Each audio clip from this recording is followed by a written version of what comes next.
अजा एकादशी का महत्व। अर्जुन ने कहा, हे पुंडरीकाक्ष, मैंने श्रावण शुक्ल एकादशी अर्थात पुत्रदा एकादशी का सविस्तार वर्णन सुना।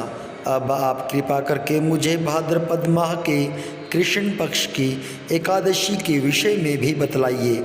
इस एकादशी का क्या नाम है तथा इसके व्रत का क्या विधान है? इसका व्रत करने से किस फल की प्राप्ति होती है? श्री कृष्ण ने कहा, हे कुंती पुत्र, भाद्रपद माह के कृष्ण पक्ष की एकादशी को अजा एकादशी कहते हैं। इसका व्रत करने से सभी पाप नष्ट हो जाते हैं।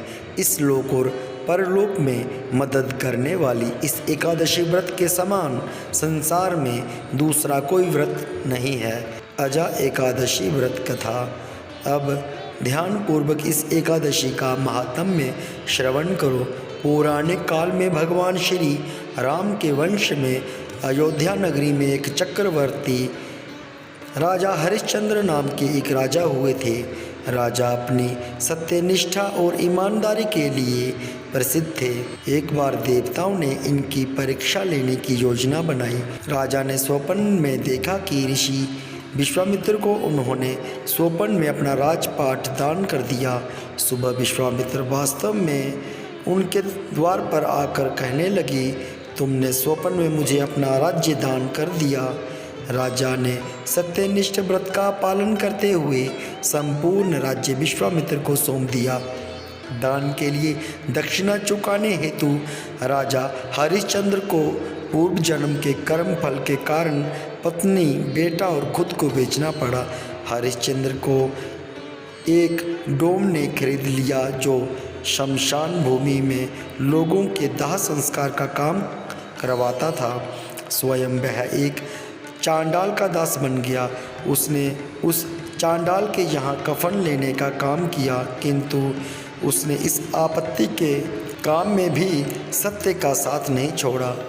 जब इसी प्रकार उसे कई वर्ष बीत गए तो उसे अपने इस नीच कर्म पर बड़ा दुख हुआ और वह इससे मुक्त होने का उपाय खोजने लगा।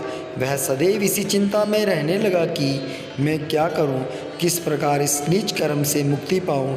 एक बार की बात है, वह इसी चिंता में बैठा था कि गौतम ऋषि उनके पास पहुँचे। हरिश्चंद्र ने उन्हें प्रणाम किया और अपनी दुख भरी कथा सुनाने लगे।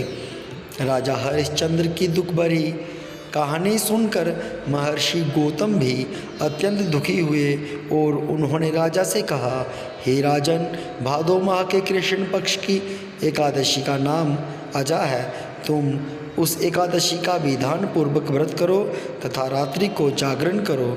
इससे तुम्हारे सभी पाप नष्ट हो जाएंगे। महर्षि गौतम इतना कहकर आलोप हो गए। अजा नाम की एकादशी आने पर राजा हरिश्चंद्र ने महर्षि के कहे अनुसार विधान पूर्वक उपवास तथा रात्रि जागरण किया। इस व्रत के प्रभाव से राजा के सभी पाप नष्ट हो गए। उस समय स्वर्ग में नगाड़े बजने लगे तथा पुष्पों की वर्षा होने लगी। उन्होंने अपने सामने ब्रह्मा, विष्णु जी, महेश जी तथा देवेंद्र आदि देवताओं को खड़ा पाया। उन्होंने अपने मृतक पुत्र को जीवित तथा अपनी पत्नी को राजसी वस्त्र तथा आभूषणों से परिपूर्ण देखा। व्रत के प्रभाव से राजा को पुनः अपने राज्य की प्राप्ति हुई।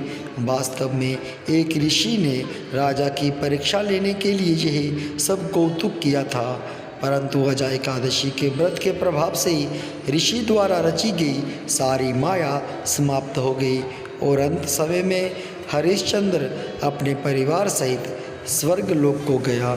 हे राजन, यह सब अजा एकादशी के व्रत का प्रभाव था।